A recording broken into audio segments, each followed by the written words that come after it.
6.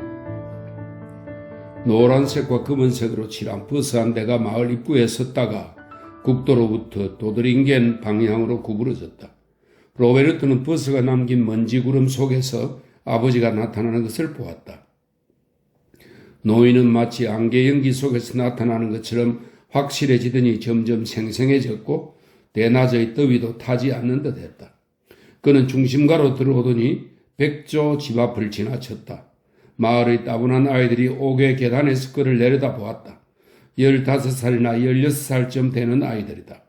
후고가 학교에서 돌아오기를 몰래 숨어서 기다렸던 아이들 같았다. 그들은 습기찬 골목길에서 어두컴컴한 흙간 속에서 그를 때리고 하나님의 어린 양이라고 불렀을 것이다. 노인은 시청을 지나서 전쟁기념비 옆으로 갔다. 거기엔 지친 너도밤나무 한 그루가 3번의 전쟁 동안 희생된 전사자들을 기억하도록 건조한 땅에서 나무잎을 틔우고 서 있었다.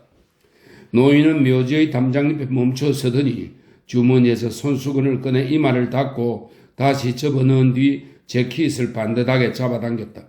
그러고는 계속 길을 갔다. 노인이 발걸음을 옮길 때마다 오른쪽 바지가랑이가 예쁘게 곡선을 그리는 것을 로베르토는 보았다. 발이 땅을 다시 밟기 전에 아름다운 곡선이 다시 만들어지기 전에 지푸른 바지의 바대를 잠깐 보였다. 이 바대는 해지기 쉬운 곳에 덧대는 헝겊 조각을 말합니다. 바대가 잠깐 보였다. 로베르토는 기차역의 시계를 쳐다보았다. 4시 20분 전이다. 기차는 4시 10분에야 올 것이었다. 30분이 남았다. 그의 기억으론 아버지와 둘이 이렇게 오래 있어 본 일이 지금껏 없었다. 그는 이번에 아버지가 더 오래 있기를 또 부자 간의 대화가 필요 없기를 바랐다. 댄클링겐의 기차역 대합실은 아버지가 20년 혹은 30년 전부터 아들과 만나기를 바랐던 장소로서 적합한 곳은 아니었다. 더 이상 손을 잡고 해변에 가자고 하거나 과자나 아이스크림을 먹으러 가자고 할 어린이가 아닌 어른이 된 아들과 대화를 나눌 장소는 아니라는 말이다. 잠자리에 들기 전에 또 아침에 뽀뽀하고 학교 숙제를 물어보고 정직하게 사는 것이 가장 오래가는 삶의 방법이라거나 하나님은 속이시지 않는다 등의 몇 가지 생활의 지혜를 듣고 용돈을 받는 어린이는 아니었다. 우등상장을 받고 좋은 성적에 웃으며 자랑스러워했고 건축에 대해서 답변을 할 수 없을 정도의 질문을 했고 성 안톤 수도원으로 소풍 가던 시절이었다. 그러나 그가 사라졌을 때도 돌아왔을 때도 말이 없었다. 오토가 있을 때의 식사 시간은 아주 불편했다. 심지어 날씨에 대한 얘기마저 가능하지 않았다. 언도금된 칼로 고기를 자르고 언도금된 수저로 소스를 발랐다. 어머니는 뱀 앞에 있는 토끼처럼 표정이 굳어 있었다. 아버지는 창밖을 내다보면서 빵을 잘게 부수고 기계적으로 스푼을 입에 가져갔다. 에디트의 손은 떨렸고 오토는 식사 시간의 중요한 요소를 존중했던 유일한 사람으로서 가장 큰 고기 덩어리를 경멸하듯이 집어들었다. 아버지의 사랑을 받았던 아이, 소풍이나 여행을 갈 때 언제나 유별난 행동을 했고 미래가 밝은 유쾌한 소년이었다. 그는 성당 미사에서도 아버지에게 삶의 충족감을 주기에 적합한 아이였다. 그는 때때로 가족이 나를 쫓아낼 수도 있겠죠? 라고 유쾌하게 말했다. 아무도 대답을 하지 않았다. 식사가 끝난 후 로베르토는 아버지와 함께 아틀리에로 건너가서 그냥 거기에 앉아있거나 그림을 그리거나 커다란 빈방에서 제도를 가지고 놀았다.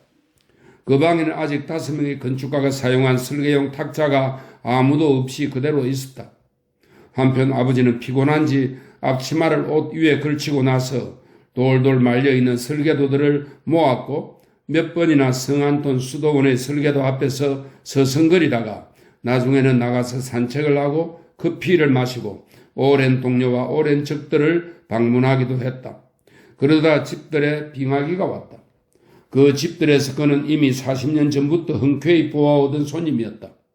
일부의 집에서는 한 아들 때문에 또 일부의 집에서는 다른 아들 때문에 이 손님을 보아왔다. 아버지는 낙천적인 기질인데다가 즐거운 생활을 하고자 했기에 포도주와 커피를 마시고 여행을 하고 거리에서 또 기차에서 본 소녀들을 며느리로 점 찍었던 사람이었다.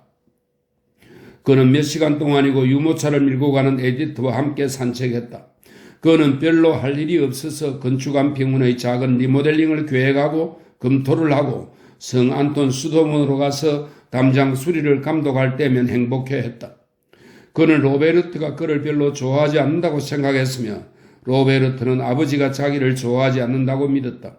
그러나 이제 그도 어른이 되었고 그 스스로 성인이 된 자녀들이 있는 아버지였다. 아내가 죽는 불운을 겪은 남자였다. 망명을 갖다가 귀향하여 참전했고 배반했다고 고문당했다. 이제는 누구나 인정하는 기반을 가진 독립적인 인물이다. 로베르트 페멜 박사, 정력학 계산사무소, 오후는 휴무. 그는 마침내 대화 상대가 되었다. 맥주 한 잔 더 하시겠어요, 손님? 가게 주인이 카운터에서 이쪽을 보고 물었다. 니켈통의 맥주 거품을 씻으면서 주인은 소시지 2접시를 냉장 진열장에서 꺼내어 기여자와 함께 구석에 앉아있는 어린 남녀 손님에게 갖다 주었다. 그들은 시골길을 산책하고 와서 더웠지만 피곤한 행복감에 젖어 있는 듯 했다. 예, 맥주 한 잔 더 부탁합니다. 로베르트는 커튼을 젖혔다. 아버지는 오른쪽으로 꺾어져서 공동묘지 입구를 지나 도로를 건넜다. 역장 집 앞의 조그만 정원에서 잠시 멈추어 서서 자주색으로 막 피어난 곽꽃을 올려다 보았다. 분명히 망설이고 있었다. 아니요, 맥주 2병에 버지니아산 씨가 10개비를 주십시오. 로베르트가 카운터에 대고 말했다. 지금 어린 남녀가 앉아있는 자리엔 미군 장교가 앉아있었다. 짧게 깎은 금발이 그의 인상을 훨씬 젊어 보이게 했다. 푸른 눈이 신뢰감을 주었다. 장래의 모든 것이 설명될 수 있을 것이라는 믿음을 주었다. 그 장래는 내게 정방형의 평면 속에 들어있었다. 다만 아직 기준만의 문제가 설명되어야 했다. 1대1로 할 것인가? 300만 대 1로 할 것인가? 하는 문제가 남아있었다. 가는 연필을 든 장교의 손가락이 움직이던 탁자 위에는 기슬링겐 지역의 청량도가 있었다. 그 탁자는 13년 동안 변화가 없었다.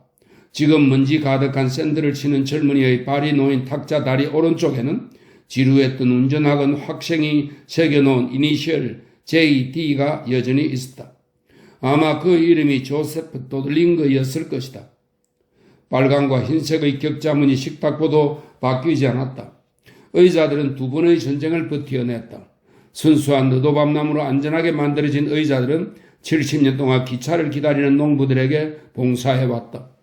탁자 위에 있는 냉장 진열장만이 새 것이었다. 그 안에는 소시지와 찬 커틀릿, 러시아산 달걀이 배고프고 지루해하는 사람들을 기다리고 있었다. 손님, 맥주 2병과 씨가 10개비입니다. 고맙습니다. 벽에 걸린 그림들도 한 번도 바뀌지 않았다. 그 중에 코자크 언덕에서 내려다보고 찍은 것이 확실한 성안톤 대수도원의 공중사진이 있었다. 수도원 안뜰의 회랑과 식당, 거대한 예배당과 본부 건물들이 있었다. 그 옆엔 빛이 바랜 채색 인쇄물이 걸려있다. 밭이랑 옆의 녹지대에 사랑하는 연인이 있는 그림이다. 대위님, 오해하셨군요. 왜 그 일을 하셨는지 알고 싶습니다. 듣고 계십니까? 적에게 폐허와 시체만을 남기라는 초토화 명령을 알고 있었습니다. 그러나 당신이 그 명령을 쫓으려고 그렇게 했다고 생각지는 않습니다. 신뢰의 말씀입니다만 당신같이 지적인 사람이 그렇게 할 수는 없습니다. 그런데 왜 수도원을 폭파했습니까? 그 수도원은 그런 이유로서는 문화사적으로 1급 기념비입니다. 전쟁이 끝난 지금 이곳에서 당신은 그에 대해 우리가 관심을 가지고 얘기할 기회가 거의 없는 우리의 포로입니다. 그런데 이제 당신에게 고백하자면 우리의 명령은 수도원을 꼭 건드려야 했을 때 차라리 2, 3일을 낭비하더라도 전진을 늦추라는 것이었습니다. 전략적으로도 전술적으로도 분명히 의미가 없었는데도 당신은 왜 그 수도원을 공중으로 날려버렸습니까? 당신은 우리의 전진을 막는다기보다는 재촉했습니다. 담배 피우십니까? 예, 감사합니다. 담배는 맛있었다.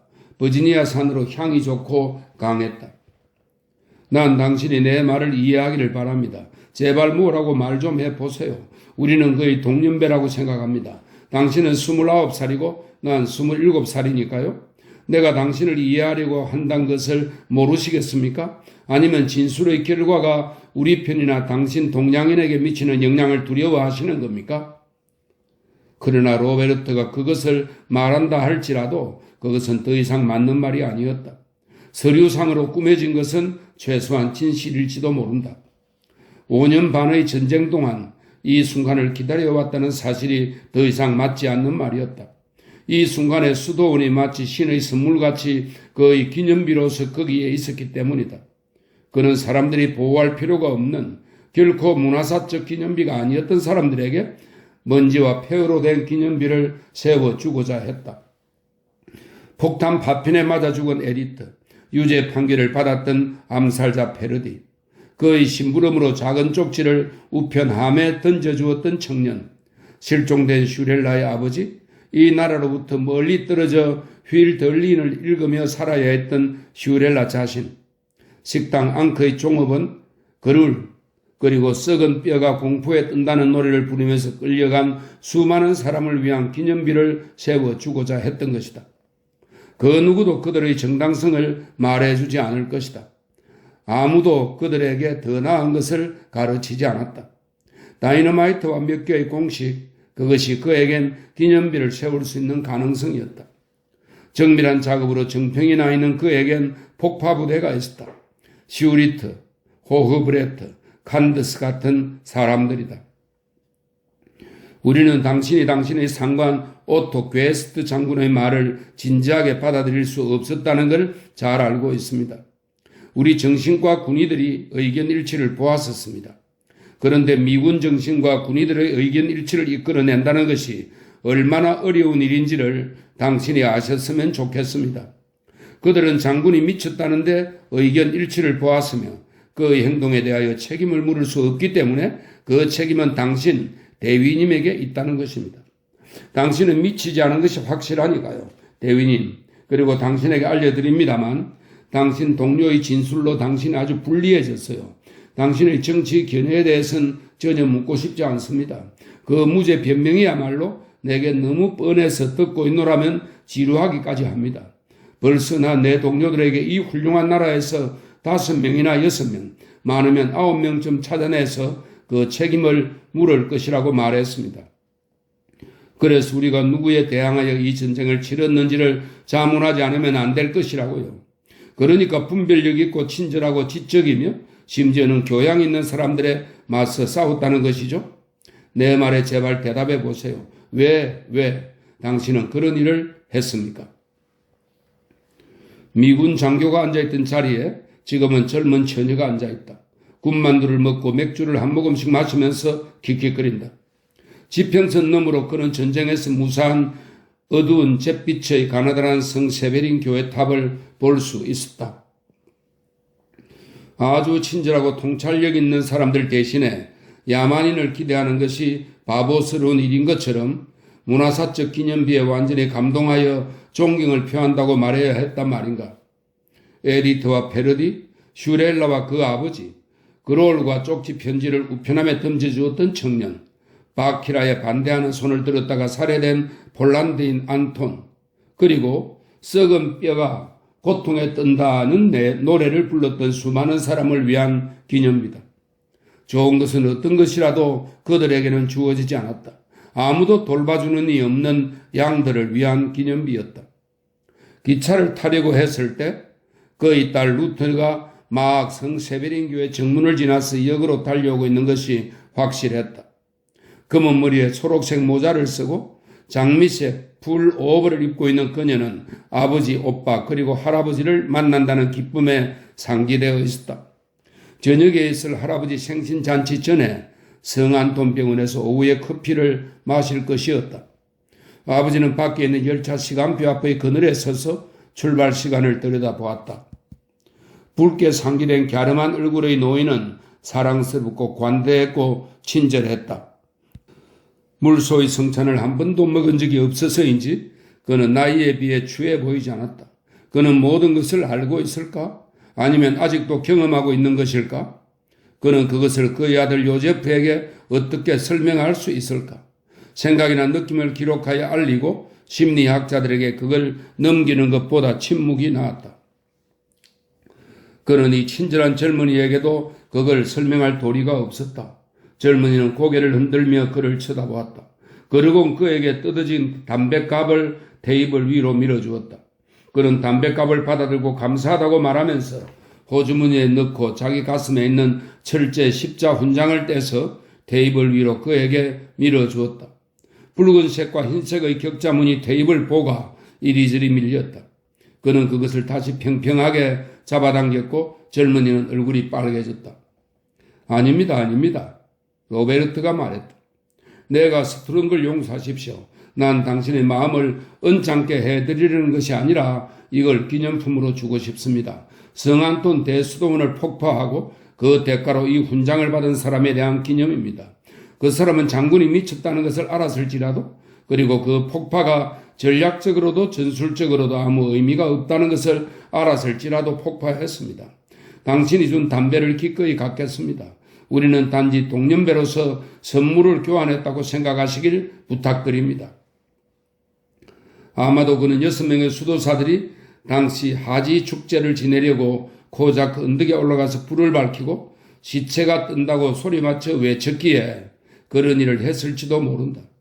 그때 오토가 거기서 불을 붙였고 그 자신도 어린 아들 요제프를 팔에 안고 참석했다. 금발의 요제프는 불이 타오르는 것을 보고 손뼉을 치며 즐거워했다. 로베르트 옆에 서 있던 에디트는 그의 오른손을 눌렀다. 손동작 하나에 목숨이 왔다 갔다 하는 세상에서 오토가 한 번도 낯선 적이 없었기 때문에 그런 일을 해버렸는지도 모른다. 도드링겐, 샤클링겐, 키슬링겐, 덴클링겐 등지에서 온 마을 청년들이 하지놀이의 불 주위에 모여 있었다. 오토가 붙일 수 있었던 불에 젊은 남녀의 열인한 얼굴들이 번들거렸다.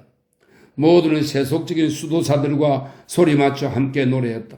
그들은 손에 횃불을 들고 소리를 지르며 산을 내려왔다. 그는 이 젊은이에게 그들이 나의 어린 양을 돌보라는 지시를 따르지 않았기 때문에 사원을 폭파했다고 말해야 했을까? 그리고 그는 조금도 후회하지 않는다고 말해야 했을까? 그는 큰 소리로 말했다. 아마 재미로 그랬는지도 모르죠. 게임 말입니다. 이상한 재미들입니다. 당신들은 이상한 게임을 여기 사고 있다는 겁니다. 당신은 건축가 아닙니까? 아닙니다. 정력학자입니다. 글쎄, 나에게는 거의 차이가 없어요. 폭발한 단지 정력학을 거꾸로 한 것일 뿐입니다. 말하자면 역수이지요. 그가 말했다. 실례지만 전 수학에 약해요. 청년이 말했다. 그런데 내겐 수학만큼 순수한 즐거움이 없어요. 당신의 경우에 대해 개인적인 흥미가 생깁니다.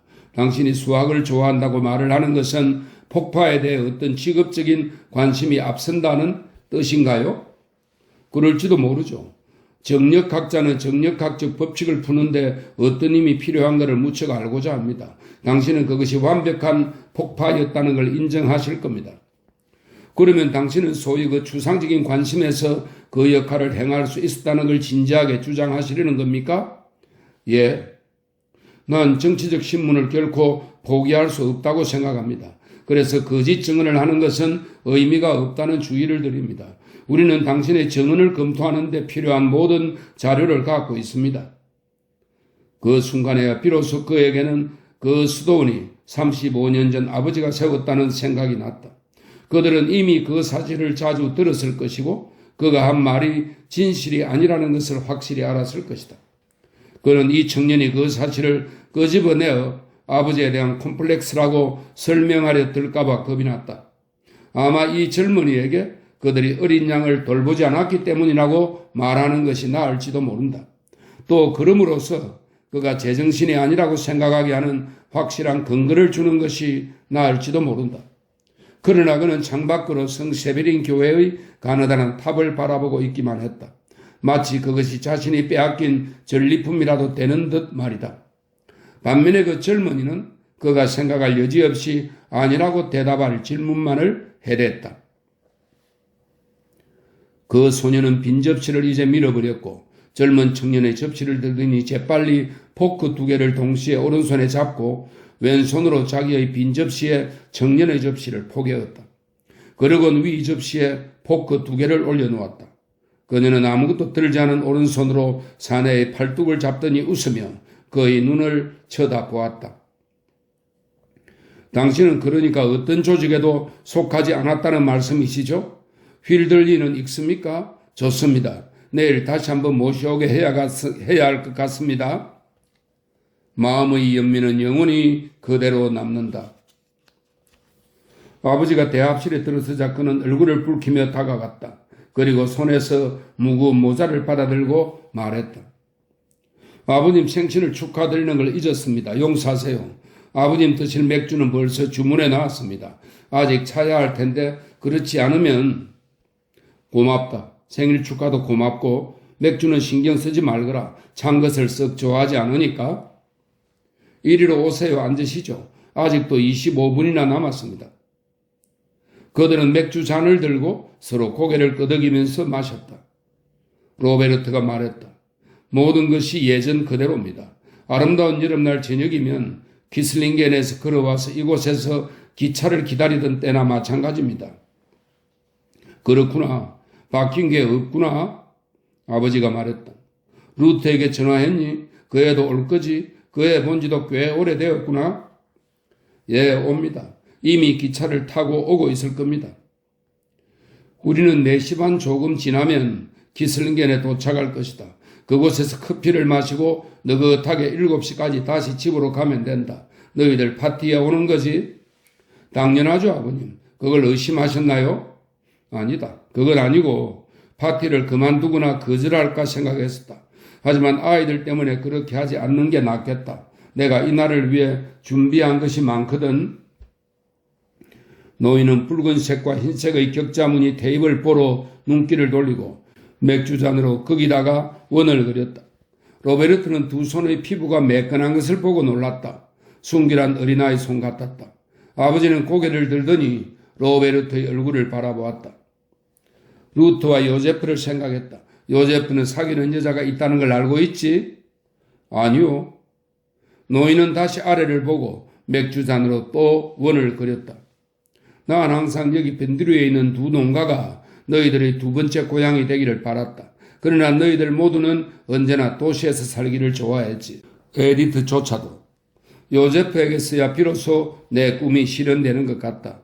난 너희들 모두가 요제프가 에디트를 닮았고 우리 중 누구도 닮지 않았다고 생각하는 것이 이상하다. 요제프는 하인리를 너무나 닮았어. 그래서 내가 너희 아들을 볼 때면 종종 깜짝 놀랄 정도야. 하인리가 살았다면 어떻게 컸을까? 그가 기억나니? 예, 기억납니다. 그 아이는 내가 그에게 선물했던 농가를 다시 나에게 돌려주었다. 이제 그것을 누구에게 선물해야 할까? 요제프에게? 아니면 루트에게? 너에게? 그 농가를 갖고 싶니? 암소들과 목초지, 원심불리기와 무절단기, 트랙터와 건초기계의 주인이 될래? 그것을 수도원에 넘겨야 할까? 내 첫 수입으로 두 농가를 샀었어. 내가 수도원을 건축했을 때 내 나이 29살이었지. 젊은 건축가가 그러한 계약을 따내는 것이 무엇을 의미하는지 너희들은 상상할 수도 없을 것이다. 하나의 스캔들이었고 센세이션이었다. 내가 그곳에 자주 가는 것은 그동안 이미 과거가 되어버린 미래를 기억해내기 위해서만은 아니야. 나는 늙어서는 농부가 되겠다고 언제나 생각했어.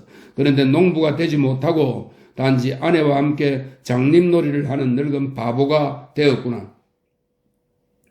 우리는 서로 돌아가며 눈을 감고 벽에 걸린 그림에 비추는 환등기의 유리판을 바꾸듯이 시간을 교체했다. 1928년 귀여운 두 아들이 어머니의 손을 잡고 있다. 한 아이는 13살, 다른 아이는 11살. 그 옆에는 아버지는 웃으며 입에 시가를 물고 있다. 뒤에는 에펠탑, 아니 엥겔스부르크 또는 브란텐부르크 성문. 너가 뒷배경을 골라라. 또 동쪽 끝에는 해안벽이나 성 세베린 교회의 탑이 있을 수도 있지. 아니 블레슨펠트 공원의 레몬수 가게가 있을 수도 있겠지. 아니 그것은 물론 성 안톤 수도원이다. 넌 어느 시기의 앨범에서건 수도원을 볼 수 있을 거다. 우리가 입은 옷의 패션만 바뀌었지. 너희 어머니는 큰 모자를 썼다가 작은 모자를 썼다가 하고 머리를 짧게 했다가 길게 했다가 하며 넓은 치마를 입었다가 좁은 치마를 입었다가 할 것이다. 아이들은 3살, 5살, 7살이었다. 그러다 낯선 여자가 나타나지. 금발의 젊은 여자가 한 아이를 팔에 안고 다른 한 아이의 손을 잡고 있지. 아이들은 1살과 3살이었지. 너 내가 에디트를 내 친딸 이상으로 사랑했다는 것을 알고 있니? 나는 그 애가 정말로 부모가 있고 오빠가 있었다는 걸 믿을 수 없었다. 그 애는 왕의 시녀 같았다. 그 애가 우리 집에 살았을 때 나는 그 이름을 얼굴을 붉히지 않고서 생각할 수 있었고 그 이름으로 기도할 수 있었다. 그 아이가 너에게 어떤 사명을 가져와서 전달했으니? 어린 양들을 위한 복수를 하라고 했니? 나는 너가 그 사명을 성실히 이행했기를 바란다. 내가 그녀를 생각했던 것처럼 잘못된 배려를 하지 않았기를 바란다. 그리고 내가 했던 것처럼 모순된 한계 속에 갇혀 우울감을 느끼고 있지 않았기를 바란다. 그녀에게 정말로 오빠가 있었냐? 살아있는 거니? 그라는 존재가 있는 거야? 아버지는 맥주잔으로 월을 그리면서 빨간과 흰색 격자 무늬의 테이블보를 주시하다가 고개를 조금 들었다. 말해보아라. 그가 정말로 살아있냐? 그는 너의 친구였다. 나는 그를 한 번 본 적이 있어. 침실 창가에 서 있다가 그가 마당을 지나 너의 방으로 가는 것을 보았지. 겨우 10초나 20초쯤 보았을 뿐인데 그를 한 번도 잊은 적이 없었고 가끔 생각했다. 나는 그가 두려웠다. 마치 어두운 천사를 두려워하는 것처럼 말이다. 그가 정말로 살아있냐? 예. 살아있다고? 예. 아버지는 그가 겁나시죠? 그래. 너도 그렇다. 그걸 몰랐냐? 에디트가 너에게 어떤 사명을 주었는지 알고 싶지 않구나. 알고 싶은 건 너가 그걸 시행했느냐 하는 것이다. 시행했습니다. 좋아. 내가 널 두려워했다는데 놀라는구나. 지금도 약간은 그렇다. 나는 너희들의 유치한 공모가 우스웠다. 그러나 그들이 그 청년을 죽였다는 기사를 보았을 땐 웃음이 나오지 않았다. 그 청년이 바로 에디트의 오빠였는지도 모른다는 생각이 들었지. 그러나 나중에 난 폭탄을 던져 제조 선생의 발을 대게 한 청년을 죽이는 것은 그래도 인간적인 짓이라는 걸 알게 되었다. 너의 쪽지를 우리의 우편함에 던져주었던 청년, 제육 선생의 반대에서 손을 들었던 폴란드 사람 따위는 불편한 눈썹을 끔뻑거리거나 머리카락을 곤두세우며 코를 찡그리는 일만큼이나 쉽게 해치웠다. 나는 수년 동안 내 웃음에서 영양분을 섭취했다. 그러나 이 음식은 고갈되었고 더 이상 보충물이 없었다. 로베르트야, 난 냉장고를 열어서 조소들이 쉬어 빠지도록 내버려 두었다. 그리고 그들을 언젠가는 아주 귀중했던 것의 역겨운 찌꺼기를 버리듯이 완전히 쏟아내버렸다. 나는 당시에 너희 어머니를 사랑하고 이해한다고 생각했다. 그러나 이제야 비로소 내가 그녀를 이해했고 사랑했다는 것을 깨닫는다. 너희들도 사랑했고 이해했었다. 뒤늦게야 완전히 깨달은 것이다. 전쟁이 끝나자 나는 두각을 나타냈다. 나는 지역 전체의 건축 공사를 도맡았다. 평화이며 모든 것이 끝나고 새로운 생활이 시작된다고 생각했다. 그런데 어느 날 영국군 사령관이 와서 유명한 교회를 폭파하고 예수 그리스도가 십자가에 못 박힌 12세기의 그림을 파괴한 것에 대해서 사과를 했다. 그는 에디트 때문이 아니라 12세기의 예수 그리스도가 십자가에 못 박힌 그림을 파괴한 것에 대해 사과를 하는 것이었다. 10년 만에 난 처음으로 웃었지. 그러나 그건 좋은 웃음이 아니었다. 로베르트야, 나는 사무실 문을 닫았다. 건축 주문들 무엇을 위한 것이냐? 에디트가 웃는 걸 다시 한번 볼 수 있고 내 팔에 그의 손길을 다시 한번 느껴보기 위해서라면 모든 세계의 모든 십자가에 못 박힌 그림을 주워버렸을 것이다. 시니의 진짜 웃음에 반대하는 왕의 그림들이 나에게 무슨 의미가 있단 말이냐? 나는 얼굴도 모르고 이름도 모르지만 너희 쪽지를 가져왔던 그 청년을 위해서라면 성세베린 교회를 주워버리고 흔히 생명의 은인에게 메달을 주는 것처럼 우스꽝스러운 대가에 지나지 않는다는 것을 알았을 것이다. 너는 에디트의 미소를 다시 본 일이 있느냐? 목수 견습공의 미소를 다시 본 일이 있느냐? 그 예언만으로도 본 일이 있느냐? 로베르트야, 로베르트야. 그는 맥주잔을 놓고 팔을 테이블 위로 놓았다. 도대체 넌 웃음을 본 적이 있느냐? 이 웃음은 양들의 웃음을 말합니다. 도대체 넌 웃음을 본 적이 있느냐? 그는 중얼거리듯이 물었다. 후고라고 불리는 호텔 보이의 얼굴에서 보았어요. 로베르트가 말했다. 난 그 소년에게 하인리가 원하지 않았던 농장을 줄 것이다. 내게 이름과 그의 주소를 맥주병 뚜껑에 적어다오. 가장 중요한 메시지가 이 맥주병 뚜껑 위에서 건네질 것이다. 그리고 에디트의 오빠에 대해서 듣게 되면 나에게 말해다오. 살아있는 거니? 예, 아직도 그가 겁이 나세요? 그래. 그가 기분 나쁜 건 전혀 무감각한 표정 때문이야. 그가 마당을 지나가는 것을 보았을 때 난 그가 아주 강한 사람이지만 그가 한 모든 행동이 다른 사람들에게도 타당하다는 근거에 사는 것은 아니라는 것을 알았다. 부자라거나 가난하다거나 못났다거나 잘생겼다거나 그의 어머니가 그를 때렸다거나 안 때렸다거나 하는 이유들, 즉 이러한 이유들 때문에 사람은 어떤 행동을 한다. 교회를 짓거나 여인을 죽이거나 좋은 선생이 되거나 형편없는 오르가니스트가 되거나 등 이유가 있다.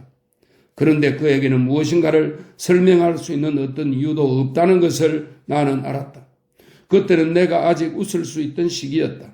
그러나 나는 내 웃음을 끼워 넣을 수 있는 틈이 그에게는 없다는 것을 알았다. 그것이 나를 두렵게 했고 마치 너를 잡아갈 신의 사형 집행자인 어두운 천사가 우리 집 마당을 지나가는 것 같았다. 그는 행동했고 너를 담보로 했다. 그에게는 감각이라는 것이 전혀 없었다. 그래서 그들이 그를 때렸고 암살하려고 했다는 말을 들었을 때도 안타까운 마음이 없었다. 고문관님, 이제야 알아봤습니다. 건강하시니 좋습니다. 이곳에 마지막으로 오셨던 것도 벌써 몇 년이 되었죠? 아, 물씨군요. 어머니 아직 살아계시죠? 돌아가셨습니다. 땅속에 묻어드렸어요. 거대한 장례였습니다. 어머니는 사실만큼 잘 사셨어요. 자식이 7명에 손자가 36명, 정손자가 11명입니다. 꽉 찬 인생이었던 셈이죠. 돌아가신 어머니의 명복을 위해 건배해 주시겠어요?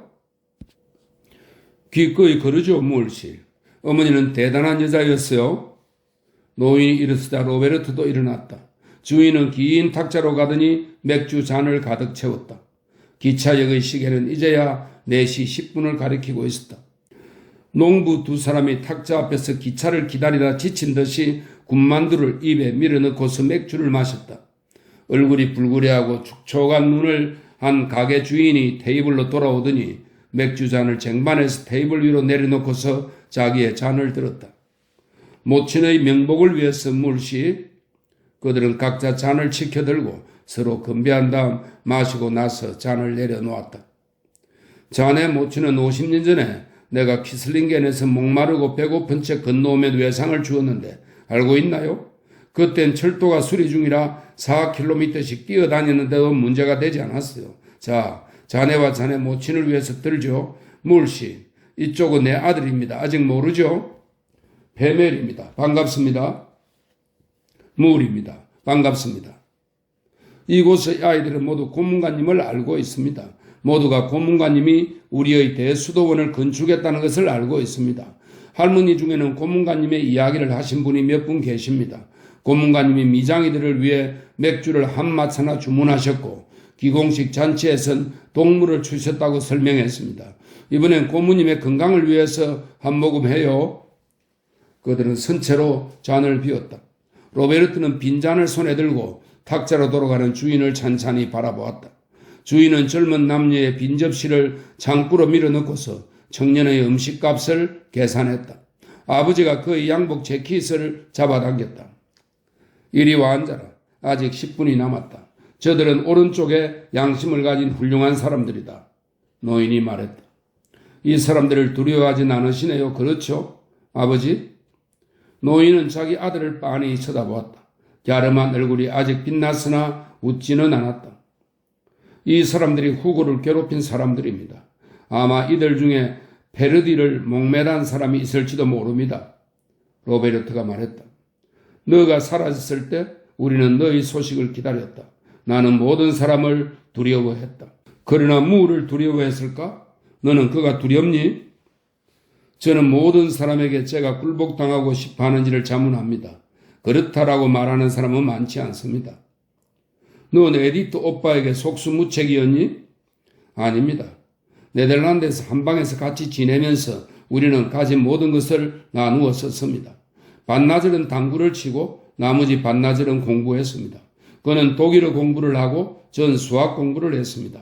제가 그의 수하가 된 것은 아닙니다. 그러나 언제든 그와 함께할 마음의 준비가 되어 있었습니다. 아버지와도 마찬가지입니다. 아버지. 로베르트는 입에서 담배를 빼냈다. 아버님 80세 생신에 제가 선물하고 싶은 것이 있습니다. 보여드리고 싶은 것이 있어요. 아마 제가 보여드리고 싶은 것이 무엇인지 아실걸요? 알겠다. 말할 필요는 없다. 노인은 자기 아들의 팔에 손을 얹으며 말했다. 전 후회의 눈물 몇 방울을 당신께 기꺼이 선물하고 싶습니다. 그러나 그것을 억지로 할 수는 없습니다. 나는 여전히 성세베린 교회의 첨탑을 마치 내게서 달아난 전리품처럼 쳐다보곤 합니다. 그러나 그것이 당신 청춘 시절의 작품이란 것은 유감입니다. 그 커다란 행운, 위대한 첫 번째 게임, 그 건물은 건축이 잘 된 것으로서 벽은 탄탄했고 정력학적으로 훌륭했습니다. 저는 화물차 2대에 폭발물을 가득 싣게 하고 주위를 돌면서 분필로 공식과 표시를 벽마다, 기둥마다, 회랑 받침대마다 그려놓았습니다. 커다란 저녁 만찬 그림에 성 요한과 성 베드로의 발 사이에도 표시를 했습니다. 저는 그 수도원에 대해서 잘 알고 있었습니다. 아버지께서는 제가 어린이였을 때, 소년이었을 때, 청년이 되어갈 때 자주 수도원에 대해 설명을 해 주셨습니다. 제가 벽에 나만의 표시를 하는 동안에도 유일하게 그곳에 남아있었던 수도 원장은 제게 달려와 제 이성과 종교에 대해 호소했습니다. 다행히 저를 모르는 새 원장이었습니다. 저는 제 양심에 호소한다고 했으나 쓸데없는 일이었습니다. 그는 주말이면 그곳으로 송어를 먹으러 오고 자연산 꿀을 먹고 직접 구운 시골 빵에 버터를 발라 먹는 대건축가의 아들이 저라는 사실을 몰랐습니다.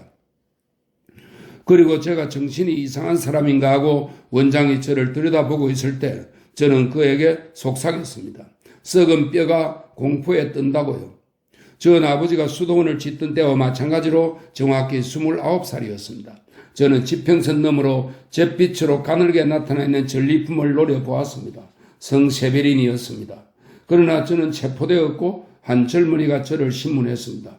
바로 이곳 댄 클링겐 역에서 지금은 비어있는 저 건너편 탁자에서요. 무슨 생각을 하니? 성안톤 수도원 생각을 했어요. 오랫동안 가보지 못했습니다. 기쁘냐? 요제프 만날 생각을 하니 기쁩니다. 그 아이를 본 지가 오래되었습니다. 그 애가 조금은 자랑스럽구나? 노인은 말했다. 그 아이는 자유분방하고 참신해서 언젠가 유능한 건축가가 될 것이다. 일꾼들에게 좀 엄격하고 성급하기는 하지만 22살 먹은 아이에게 난 침착하기를 기대하진 않는다. 요제프는 귀한 압박을 받고 있을 거야. 수도사들은 강림절 연가를 새 교회에서 부르고 싶어 하거든. 물론 우리 모두 헌당식에 초대받을 거다. 수도 원장은 아직 있나요? 어떤 수도 원장? 그레고 말입니다. 아니야. 그 사람은 47살의 나이로 죽었지. 수도원이 파괴된 걸 견딜 수 없었단다. 아버지는 견딜만 하셨나요? 수도원이 폭파되었다는 소식을 들었을 때 내 충격은 대단했다. 그러나 현장에 달려가 폐허를 보고 흥분한 수도사들이 범인을 잡아내기 위해 위원회를 구성하려고 했을 때 나는 그걸 말렸지. 난 건축물에 대한 복수는 하고 싶지 않았어. 나는 그들이 범인을 잡아내어 내게 사과를 하게 할까봐 오히려 불안했다. 영국 사령관의 그 소울이라는 사과의 말이 아직도 끔찍하게 귓가에 맴돈다. 결국 건물은 새로 지을 수 있잖아. 그래 로베르트야. 나는 고통을 이겨냈다. 너가 믿지 않을지 모르겠다만 난 내가 설계를 하고 완공을 한 건축물에 집착해 본 적이 없었다. 종이 위의 도안들이 내 마음에 들었고 작품에 정열을 쏟았다. 하지만 난 결코 예술가는 아니었다. 이해하겠니? 내가 예술가가 아니란 걸 나 스스로 알고 있었어. 그들이 내게 그 수도원의 재건을 부탁했을 때 물론 내 설계도를 보관하고 있었지. 너희 아들에겐 이것이 실습을 하고 협동정신을 배우고 급한 성미를 좀 누그러뜨리는데 아주 좋은 기회가 될 거다. 기차를 타러 가야 하지 않겠니? 아직 4분이 남았습니다만 플랫폼으로 가시죠, 아버지. 로베르트는 일어서서 탁자에 눈짓을 보내면서 지갑을 만졌다. 그러나 주인은 탁자에서 나와 로베르트 옆을 지나쳐서 웃으며 노인의 어깨에 팔을 얹고 말했다. 아닙니다, 고문관님. 고문관님은 저희 손님이셨습니다. 제 어머니를 생각해서라도 돈을 받을 수는 없습니다. 밖은 아직 따뜻했다. 기차가 내뿜는 건너편의 흰 연기가 이미 도드링겐에서도 보이기 시작했다. 차표는 있냐? 노인이 물었다. 예. 로베르트는 대답하고 마치 연푸른 하늘로부터 나오듯이 도드링겐 뒤편에서 그들 쪽으로 달려오고 있는 기차를 보았다. 기차는 검고 낡았다. 기차가 그의 마음을 뭉클하게 했다. 역장이 사무실에서 나왔다. 주말을 맞은 그는 얼굴에 미소를 짓고 있었다.